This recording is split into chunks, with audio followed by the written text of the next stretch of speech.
దేశంలోనే రైతు రుణ విముక్తి కలిగిన రాష్ట్రంగా తెలంగాణ రాష్ట్రాన్ని నెంబర్ 1గా నిలబెట్టడం జరిగింది. ఇదే కాదు, ఆనాడు రైతు భరోసా పథకంలో ఎకరకు 10,000 ఆయన ఇస్తే దాన్ని పెంచి ఈనాడు ఎకరకు 12,000 సంవత్సరం చొప్పున 32 నెలల మన ప్రభుత్వంలో 36,000 కోట్ల రూపాయలు రైతు భరోసా నిధులు రైతుల ఖాతాలో వేసి ఇది రైతు రాజ్యమని ఈరోజు దేశానికే చాటి చెప్పినాం. 9 రోజుల్లో 9,000 కోట్ల రూపాయలు రైతుల ఖాతాలో వేసిన చరిత్ర దేశ చరిత్రలోనే లేదు. ఉచిత కరెంటు కోసం కాంగ్రెస్ వస్తే కరెంటు ఉండదు, కాంగ్రెస్ వస్తే రైతులు ఆత్మహత్యలు చేసుకుంటారని చెప్తే కాంగ్రెస్ వచ్చిన 32 నెలల్లో వ్యవసాయానికి ఉచితంగా ఇచ్చే విద్యుత్కు 30,000 కోట్ల రూపాయలు ఈరోజు రైతుల ఉచిత విద్యుత్ కోసం రాష్ట్ర ప్రభుత్వం భారం మోసింది. మొత్తంగా రైతుల కోసం 1,70,000 కోట్లు ఈ 30 నెలల ప్రభుత్వంలో రైతుల కోసం ఖర్చు పెట్టినాం. వ్యవసాయం దండుగ నుంచి వ్యవసాయాన్ని పండుగగా మార్చి రైతును రాజును చేస్తామని చెప్పినాం. ఈనాడు రైతు సంతోషంగా మన రాష్ట్ర ప్రభుత్వంలో ఉన్నాడు. ఆనాడు ఆయన ఏమన్నాడు? వరి వేసుకుంటే ఉరి వేసుకున్నట్టే అన్నాడు. నేనన్నా వరి వేసుకోండి, చివరి గింజ వరకు కొంటాను, 500 రూపాయల బోనస్ ఇస్తా అని చెప్పిన. ఇవాళ సన్న ఒట్లు పండించిన ప్రతి రైతుకు 500 రూపాయల బోనస్ ఇస్తున్నా. ఎకరకు 25 క్వింటాల నుంచి 30 క్వింటాలు ప్రతి పంటకు పండిస్తే 12,500 నుంచి 15,000 రూపాయలు అదనంగా ఈనాడు వరి పండించే రైతులకు బోనస్ ఇచ్చిన మాట వాస్తవం కాదా? ఇక్కడున్న రైతులకు తెలియదా అని నేను అడుగుతున్నా. వరంగల్ రైతాంగం చైతన్యమైన వాళ్ళే కదా, మీరు క్యాలిక్యులేటర్ తీసుకొని లెక్కలు చెయ్యండి. రైతులకు మనం బోనస్ ఇచ్చిన మాట వాస్తవం కాదా? అదేవిధంగా ఆనాడు మహిళలు 5 ఏళ్ళు మంత్రివర్గంలో మంత్రులు లేరు. మంత్రి అయినా, ఎంపీ అయినా, ఎమ్మెల్సీ అయినా, ఎమ్మెల్యే అయినా, ఏ పదవైనా కేసీఆర్ బిడ్డకు తప్ప ఇంకొక ఆడబిడ్డకి ఇచ్చిన పాపాన బోలే. కానీ మన ప్రభుత్వం వచ్చిన వెంబడే 2 ఆడబిడ్డల్ని మంత్రులను చేసినాం. అదేవిధంగా స్వయం సహాయక సంఘాలు పావులా వడ్డీ అన్నారు, సున్నా వడ్డీ అన్నారు. మీకు గుండు సున్న పెట్టిండి అక్క. అక్కలందరూ ఈయన ఉన్నారు, సంఘంలో సభ్యులే కదా అక్క. నేను వచ్చినాక 60,000 కోట్ల రూపాయలు బ్యాంకుల లింకేజ్ ఇచ్చి మా సీతక్క మీకు 2,000 కోట్ల రూపాయలు మీ వడ్డీ కింద బ్యాంకు కట్టిందా లేదా? సీతక్క ఇక్కడనే ఉంది కదా, మీరందరు లబ్ధిదారులు, మా ఆడబిడ్డలు ఈయనే ఉన్నారు కదా, కండ్ల ముందలు ఉన్నారు కదా, ఇది నిజం కాదా అక్క? మీకు ఇందిరా భవనాలు ఇవ్వలేదా? 8,000 గ్రామాలలో మీరు మీ సంఘాలు కూర్చోవడానికి ఈ మధ్యలోనే భూ కేటాయింపులు, నిధుల కేటాయింపు జరగలేదా? హైటెక్ సిటీ పక్కన 1,000 కోట్లతోని మీరు వ్యాపారాలు చేసుకోవడానికి మీకు కేంద్రాలు కేటాయించిన మాట వాస్తవం కదా? మీకు పెట్రోల్ బంకులు కేటాయించిన మాట వాస్తవం కదా? ఆర్టీసీ బస్సులు మీతో కొనుగోలు చేయించిన మాట వాస్తవం కాదా? ఇవాళ సోలార్ విద్యుత్ ఉత్పత్తి చేసే ఆధిపత్యాన్ని మీకు ఇచ్చిన మాట వాస్తవం కాదా? ఇవాళ మహిళలు బడులలో పిల్లలకు, మా అక్కలు బట్టలు కుట్టే వచ్చి ఉంటారు పిల్లలకి ఈసారి బడి బట్టలు, అవునా అక్క? ఎప్పుడన్నా కేసీఆర్ ఉన్నప్పుడు కుట్టినరా? ఇవాళ మీకు శిక్షణ ఇవ్వడమే కాదు, కుట్టు మిషన్లే కాదు, 27 లక్షల మంది పిల్లలకు బట్టలు కుట్టే ఉపాధి ఈరోజు మా అక్కలకు, మా ఆడబిడ్డల చేతికి అప్పచెప్పి పెత్తనం మీకు ఇచ్చిన మాట వాస్తవం కాదా? ఇలా ఒకటొక్కటిగా మా ఆడబిడ్డల్ని ఆర్థికంగా నిలబెట్టాలి. నగదు ఆడబిడ్డ చేతుల్లో ఉంటే ఇంట్లో పిల్లల చదువులకో లేకపోతే అత్తామామ వైద్య ఖర్చులకో, ఇల్లు కట్టుకోవడానికో, సంసారం చక్కదిద్దుకోవడానికి ఉంటుందని ఆడబిడ్డల చేతుల్లో నగదు ఆడే విధంగా ఇవాళ చర్యలు తీసుకున్న మాట వాస్తవం కాదా? ఎక్కడైనా ఈ ప్రభుత్వంలో మీ తమ్ముడుగా, మీ అన్నగా, మీ రేవంత్ అన్నగా ఎక్కడైనా ఆడబిడ్డల కష్టం వస్తే చూస్తూ ఊరుకున్నానా? లేకపోతే మీకోసం కొట్లాడి మీకు నిధులు ఇచ్చి ఈరోజు మిమ్మల్ని అభివృద్ధి పదం వైపు నడిపిస్తున్నానా లేదా ఆలోచన చెయ్యండి. ఇవాళ రక్త సంబంధం లేకపోయినా నా ఇంటి ఆడపడుచుగా సీతక్కకు అన్ని రకాలుగా అండగా నిలబడ్డ వాస్తవం కాదా? అదే రక్తం పంచుకున్న బిడ్డ, కేసీఆర్ బిడ్డ, కేటీఆర్ చెల్లెలు కల్వకుంట్ల కవితకు ఆస్తిలో భాగం ఇవ్వాల్సి వస్తుందని కష్టాలలో జైలుకు పోయి ఇంటికి వచ్చి నాకు కాస్త సాయం చేయంటే సాయం చేయాల్సి వస్తుందని ఈ కర్కోటకుడు సొంత చెల్లెల్నే ఇంట్లో నుంచి బయటికి గెంటేసిన నీచమైన చరిత్ర తారక రామారావుది కాదా? ఒకసారి మా అక్కల్ని ఆలోచన చేయమంటున్నా. చెడిపోయి పుట్టింటికి పోకూడదని అంటారు పెద్దలు. కానీ ఒకవేళ చెల్లి కష్టాలలో ఉండి ఇంటికి వస్తే వేల కోట్ల రూపాయల ఆస్తి ఉన్నోడు సొంత తొడబుట్టిన చెల్లెలకు సాయం చేయకుండా ఇంట్లో నుంచి గెంటేస్తే కన్న తండ్రి కళ్ళు మూసుకొని పోయి ఉన్నాడా? కన్న తండ్రి ఏమన్నా ధృతరాష్ట్రుడా? కొడుకును పిలిచి సలాకి కాల్చి వాత పెట్టి వంగబెట్టి ఈపుల మీద 4 గుద్ది సగం ఆస్తి బిడ్డకి ఇవ్వాలి కదా. కానీ ఇంట్లోకి వెళ్ళి బయటికి గెంటేసిండు. కానీ నేను మీ అందరినీ సొంత కుటుంబ సభ్యుల్లాగా ఇవాళ చూసుకుంటున్నానా లేదా? అంతెందుకు, ఆనాడు బతుకమ్మ చీరల కమిషన్లు కొట్టేస్తే ఆ ఇచ్చిన చీరలు ఎన్నడన్నా మీరు కట్టుకున్నారా అక్క? బతుకమ్మ చీరలు ఎన్నడైనా కట్టుకున్నారా? పండుగ నాడైనా ఎన్నడైనా ఏడగట్టిరా చీరలు? పల్లి చేను వేసుకుంటే పందులు రాకుంటుండనికే బెదిరియనికే చేనుల కాడ కట్టిరు.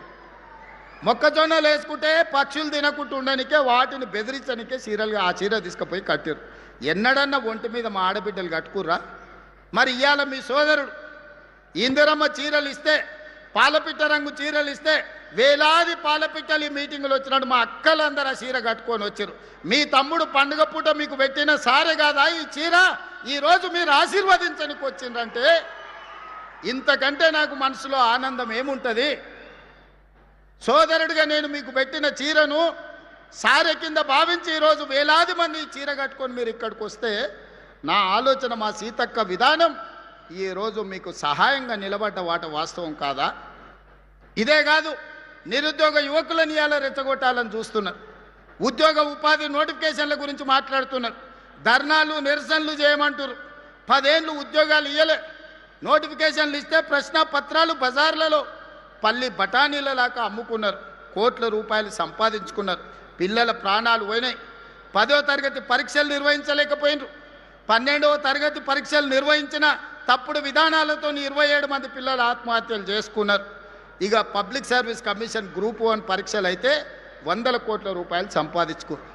కానీ అదే మన ప్రభుత్వం వచ్చిన తర్వాత 70,000 ప్రభుత్వ ఉద్యోగాలు గ్రూప్ 1, గ్రూప్ 2, గ్రూప్ 3, గ్రూప్ 4, అదేవిధంగా పోలీస్, మెడికల్ అండ్ హెల్త్ వివిధ శాఖల్లో 70,000 ప్రభుత్వ ఉద్యోగ నియామకాలు చేపట్టి నిరుద్యోగ యువకుల యొక్క ఆకాంక్షల్ని, కలల్ని నెరవేర్చడానికి మన ప్రభుత్వం పనిచేసిన మాట వాస్తవం కాదా? ఇవాళ మళ్ళీ పోలీస్ నోటిఫికేషన్లు ఇచ్చినాం, పబ్లిక్ సర్వీస్ కమిషన్ నుంచి నోటిఫికేషన్లు ఇచ్చినాం. ఇవాళ పోలీసులు ఇంకా నోటిఫికేషన్లు ఇవ్వంటూ అన్ని ఖాళీలు మీకోసమే. విడతల వారి నియామకాలు చేపడతాం. వయసు మీకోసమే సడలించినాం. మీ మంచి కోసమే, మీ నిరుద్యోగ సమస్య పరిష్కారం కోసమే, మీ ఉజ్వల భవిష్యత్తు కోసమే ప్రభుత్వం ఆలోచన చేస్తున్నది. మీ రేవంత్ అన్న ఆలోచన చేస్తుండు. నా కుటుంబంలో ఎవరు ఉద్యోగాల కోసం పోయేది లేదు. ప్రభుత్వంలో మేము కింద మీద చేసేది లేదు. పేదల కోసమే, దళితుల కోసమే, గిరిజనుల కోసమే, మైనారిటీల కోసమే, మహిళల కోసమే ఈ ప్రభుత్వం పనిచేస్తుంది. ప్రభుత్వ ఉద్యోగ నియామకాలు చేపట్టే బాధ్యత నాది. విడతల వారీగా మీకు నియామకాలు చేపడతా, ప్రతి ఖాళీని భర్తీ చేస్తా. ఈరోజు నోటిఫికేషన్లు వచ్చిన పరీక్షలకు మంచిగా ప్రిపేర్ అవ్వండి. మాయ మాటలు వింటిరా మోసపోతారు. ఆనాడు అగ్గిపెట్టెరావు గారు, అఘోరరావు గారు 100 రూపాయలు పెట్టి పెట్రోల్ తెచ్చుకున్నాడు సీసా నిండా. 10 పైసలు అగ్గిపెట్టె తెచ్చుకోలే. రెచ్చగొట్టిండు. అమాయకులైన పిల్లల ఆవేశానికి లోనైండ్రు. శ్రీకాంతాచారి ఎల్బీ నగర్లో నిలువున తగలబెట్టుకొని తెలంగాణ కోసం ఆత్మ బలిదానం చేసుకున్నాడు. ఒక యాదయ్య, ఒక కానిస్టేబుల్ కిష్టయ్య, ఒక ఈశాన్ రెడ్డి, ఒక వేణుగోపాల్ రెడ్డి, 1200 మంది పిల్లలు తెలంగాణ రాష్ట్ర ఉద్యమంలో వీళ్ళు రెచ్చగొడితే, వీళ్ళు వీధి నాటకాలు వేస్తే ఆత్మ బలిదానాలు చేసి తెలంగాణ రాష్ట్రం తెచ్చుకున్నారు. కానీ చంద్రశేఖరరావు గారి కుటుంబంలో ఎవరికన్నా అగ్గిపుల్లంతనన్నా చేతి గాలిందా? ఎవరన్నా కుటుంబం వాళ్ళ బంధువులలో ఎవరన్నా తెలంగాణ కోసం ప్రాణత్యాగం చేసిండ్రా? రెచ్చగొట్టాలే, మంది పిల్లలను సావగొట్టాలి, ఆ శవాల పునాదుల మీద అధికారంలోకి రావాలనేదే వాళ్ళ ఆలోచన. మొన్నటికి మొన్న మీడియా మిత్రులు చూసింటారు. తెలంగాణ భవన్లో రక్తదాన కార్యక్రమం పెట్టారు. కాళేశ్వరం గోదావరి నీళ్లు మాకు ఇవ్వండి, మా రక్తం తీసుకోండి అని రక్తదాన కార్యక్రమం పెట్టారు తెలంగాణ భవన్లో. నేను అనుకున్న కనీసం తిన్న కొవ్వు అరుగుతుంది హరీష్ రావుకు, కేటీఆర్కు కొంత రక్తం ఇస్తే అనుకున్నా. వాళ్ళ కుటుంబంలో ఒక్కడు కూడా ఇయ్యలే. అమాయకులైన బీఆర్ఎస్ కార్యకర్తలు 100 మంది రక్తం ఇస్తే ప్రైవేట్ హాస్పిటల్లో పోయి కోట్ల రూపాయలకు ఆ రక్తం అమ్ముకున్నారు. ఆనాడు తెలంగాణ రాష్ట్రాన్ని దోపిడీకి పాల్పడుతుంది, 1000 కోట్లు కొల్లగొడుతుంది, అధికారాన్ని మీరే అనుభవిస్తుంది. చివరికి రోజు ప్రతిపక్షంలో ఉంటే మీ కార్యకర్తల రక్తాన్ని కూడా మోసం చేసి తీసుకొని ప్రైవేట్ హాస్పిటల్కి అమ్ముకొని పైసలు సంపాదించుకుంటున్నంటే మీరు మనుషుల, రాక్షసుల, రక్త పిపాసులా అని నేను ఈరోజు వేదిక మీద నుంచి అడుగుతున్నా. ఎందుకు ఇవ్వలేదే కేసీఆర్? ఆయనకు ఆరోగ్యం బాగాలేదనుకుందాం. హరీష్ రావు, కేటీఆర్ పాదయాత్రలు చేస్తాం, గోడలు దుంకుతాం అంటుండ్రు కదా, చుక్క రక్తం కూడా ఎందుకు ఇవ్వలేదు మన రక్తదానంలో అని అడుగుతున్నా. రాజ్యసభ తీసుకున్న సంతోష్రావు ఎందుకు ఇవ్వలేదు? మంత్రి పదవి తీసుకున్న ఎర్రబల్లి దయాకర్ రావు ఎందుకు రక్తం ఇవ్వలేదయా? ఎందుకు ఇవ్వలేదు? వినోద్ రావు ఎందుకు ఇవ్వలేదు? వాళ్ళు మాత్రం ఏమి ఇయ్యరు, సిల్లు గవ్వియ్యరు, సుక్క రక్తం పొట్టివ్వరు. తెలంగాణ ప్రజల సొమ్ము 1000 కోట్లు కొల్లగొడతారు. చివరికి కార్యకర్తల రక్తాన్ని కూడా అమ్ముకునే రక్త పిపాసులు ఈరోజు కేసీఆర్ కుటుంబం అని నేను చెప్పదలుచుకున్నా. అందుకే యువ మిత్రులారా, మీ జీవితాలు నాశనం చేసుకోకండి, మీ ప్రాణాలు త్యాగం చేసుకోకండి, మీ సమయాన్ని వృధా చేసుకోకండి. మీరు ధర్నాలను, నిరసనలను పోతే పోలీసులు ఏవైనా కేసులు పెడితే మీ ఉద్యోగ ఉపాధి అవకాశాలు దెబ్బతింటాయి. ఆనాడు తెలంగాణ ఉద్యమంలో పెట్టిన కేసులు ఈనాటికి మిమ్మల్ని వేటాడుతున్నాయి. అందుకే మీ సోదరుడు మీ రేవంత్ అన్న ఇక్కడ ఉన్నంత కాలం మీ ఉద్యోగ ఉపాధి అవకాశాల కోసం 100% మీకోసం కృషి చేస్తా, మీ సమస్యల్ని పరిష్కరిస్తా అని చెప్పదలుచుకున్నా. ఒక పక్కన రైతుల కోసం, మరో పక్కన మా ఆడబిడ్డల కోసం, ఇంకొక పక్కన నిరుద్యోగ యువకులు, విద్యార్థుల కోసమే ఈ రాష్ట్ర ప్రభుత్వం ఉన్నది. రైతు సంక్షేమం కోసం, రైతుల అభివృద్ధి కోసం, మహిళల అభ్యున్నతి కోసం, నిరుద్యోగ యువకుల ఉద్యోగ ఉపాధి కోసం మన ప్రభుత్వం పనిచేస్తుంది. నిండు మనసుతో మీరు ఆశీర్వదించండి. అదేవిధంగా నిన్న మన వాళ్ళు మాట్లాడి చర్చిద్దాం, సవాలు చేద్దామని శాసనసభలో. మళ్ళీ చెప్తున్న మీడియా మిత్రులారా రాసుకోండి, సెప్టెంబర్లో శాసనసభ సమావేశాలను పెడతాను. నేను ఒక పోలిక నేను మీకు చెప్పదలుచుకున్నా. ఆనాడు చంద్రశేఖరరావు గారు ముఖ్యమంత్రి అయ్యిండు. చంద్రశేఖరరావు గారు ముఖ్యమంత్రి అయితే హరీష్ రావు గారు, తారక రామారావు గారు మంత్రి అయ్యిండ్రు. నేను ముఖ్యమంత్రి అయితే మా సుయితక్క, కొండా సురేఖని మంత్రులను చేసిన నేను. ఆనాడు చంద్రశేఖరరావు ముఖ్యమంత్రి అయితే ఆయన ఎర్రబల్లి దయాకర్రావుని మంత్రిని చేసిండు. నేను ముఖ్యమంత్రి అయితే మా అడ్లూరు లక్ష్మణ్ని నేను మంత్రిని చేసిన. ఆనాడు చంద్రశేఖరరావు గారు ముఖ్యమంత్రి అయితే ఆయన బిడ్డను ఎంపీ చేసుకున్నాడు, ఓడిపోతే ఎమ్మెల్సీ చేసుకున్నాడు. నేను ముఖ్యమంత్రి అయితే మా చెల్లెలు డాక్టర్ కావ్యను పార్లమెంట్ సభ్యుడిగా చేసిన, యశస్విని ఎమ్మెల్యేగా చేసిన నేను. ఆనాడు చంద్రశేఖరరావు ముఖ్యమంత్రి అయితే జోగినిపల్లి సంతోష్రావు సడ్డకుని కొడుకుని రాజ్యసభ చేసుకున్నాడు. ఈనాడు నేను ముఖ్యమంత్రి అయితే మిత్రధర్మంగా వేం నరేందర్ రెడ్డిని, మీ బిడ్డను రాజ్యసభలోకి పంపించిన నేను. ఆనాడు చంద్రశేఖరరావు ముఖ్యమంత్రి అయితే కరీంనగర్లో వినోద్రావును బండకేసి కొడితే ప్లానింగ్ కమిషన్ వైస్ చైర్మన్ చేసుకున్నాడు.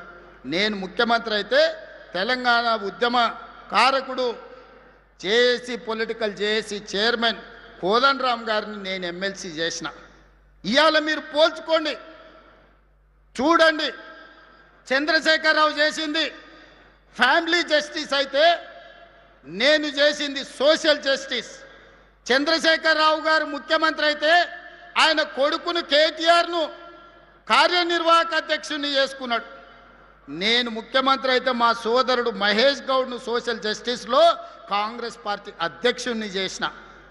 ఇవాళ మీరు చెప్పండి సోదరులారా, కేసీఆర్ అయితే కేసీఆర్ కుటుంబానికి లాభం.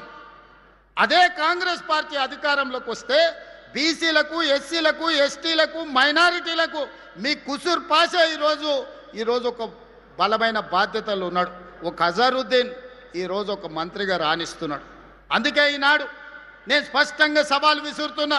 చంద్రశేఖరరావు ముఖ్యమంత్రి అయితే ఎవరెవరికి లాభం జరిగిందో అదే ఇందిరమ్మ రాజ్యం ప్రజాపాలన వస్తే ఏ రకంగా సీతక్క, కొండా సురేఖమ్మ మంత్రులైందో, ఏ రకంగా అడ్లూరు లక్ష్మణ్ మంత్రి అయిందో, ఏ రకంగా అజరుద్దీన్ మంత్రి అయిందో, ఏ రకంగా డాక్టర్ కావ్య ఎంపీ అయిందో, యశస్విని ఎమ్మెల్యే అయిందో, వేం నరేందర్ రెడ్డి రాజ్యసభ అయిందో, లెక్కలన్నీ పక్కాగా నేను చెప్తా. ప్రొఫెసర్ కోదండరామ్ ఏ రకంగా ఎమ్మెల్సీ అయిందో, ప్రొఫెసర్ జయశంకర్ గ్రామం రెవెన్యూ విలేజ్ ఏ విధంగా అయిందో నేను లెక్క చెప్తా.